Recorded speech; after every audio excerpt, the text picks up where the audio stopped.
किसी ने बड़े कमाल की बात कही है कि जिंदगी भर बहुत सारे दोस्त बनाना खास बात नहीं है, लेकिन जिंदगी में एक ही दोस्त से अच्छी दोस्ती पूरी जिंदगी निभाना सबसे खास बात है। नमस्ते दोस्तों, मेरा नाम है आरजे कार्तिक। एक छोटी सी कहानी सुनाता हूं एक बूढ़ी महिला की। एक अम्मा जो रोजाना भिक्षा मांगने के लिए जाती थीं, वापस आती थीं, प्रभु को याद करती थीं और जिंदगी अपनी बिता रही थीं। लेकिन पिछले 5 दिन से उन्हें भिक्षा में एक दाना नहीं मिला। वो भूखी थीं, घर आती थीं, अपनी झोपड़ी में पानी पीती थी, सो जाती थी, ऊपर वाले को याद करती थीं और कहती थीं कि आप देख लेना कल क्या करना है। ऐसे करते करते 5 दिन निकल गए। 6ठे दिन उन्हें किसी ने 2 मुट्ठी चने दे दिए। शाम में जब वापस आई संध्या में अपनी झोपड़ी में, तो उन्होंने सोचा कि मैं चने अभी नहीं खाऊंगी, मैं कल सुबह भोग लगाऊंगी भगवान का, उसके बाद मैं चने खाऊंगी। इतनी परम भक्त थी ईश्वर की। उन्होंने वो जो 2 मुट्ठी चने थे उन्हें पोटली में बांधा और झोपड़ी में टांग दिया। उसके बाद विश्राम करने लगी। रात में उनकी झोपड़ी में चोर घुस आए। चोरों ने समझा कि इस पोटली में गहने हैं, सोने के सिक्के हैं, ये अम्मा कहीं से लेकर आ गई है।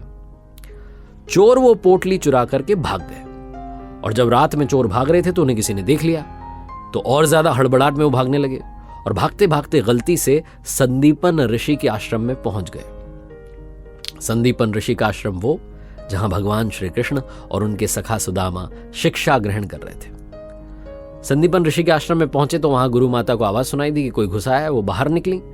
चोरों को समझ में आया कि उनका पीछा फिर से कोई कर रहा है, तो जल्दबाजी में वो पोटली वहीं छोड़ करके भाग गए। अगली सुबह जब गुरु माता वहां साफ सफाई कर रही थी तो उन्हें वो पोटली मिल गई। इस तरफ जो बूढ़ी अम्मा थी जिनकी पोटली चोर चुरा के भागे थे, जब सुबह सुबह वो जगी और उन्होंने देखा कि 6ठे दिन जो भिक्षा मिली थी वो भी कोई चुरा के ले गया, तो बूढ़ी महिला जो थी, वो जो अम्मा थी, वो माता जी बहुत गुस्सा हुई और उन्होंने श्राप दे दिया कि जो भी उस चने को खाएगा वो जीवन भर गरीब रहेगा, दरिद्र रहेगा। इस तरफ संदीपन ऋषि के आश्रम में गुरु माता को पोटली मिल गई थी। गुरु माता ने खोल के देखा तो उसमें चने थे। भगवान श्री कृष्ण और उनके सखा सुदामा जो थे वो जंगल में लकड़ियां लेने के लिए जा रहे थे। गुरु माता ने कहा, अरे सुनो सुदामा, ये लेकर के जाओ, अगर भूख लगे तो ये खा लेना, इसमें चने हैं, दोनों मिल बांट के खाना। गुरु माता ने आदेश दे दिया। सुदामा के हाथ में वो पोटली आ गई।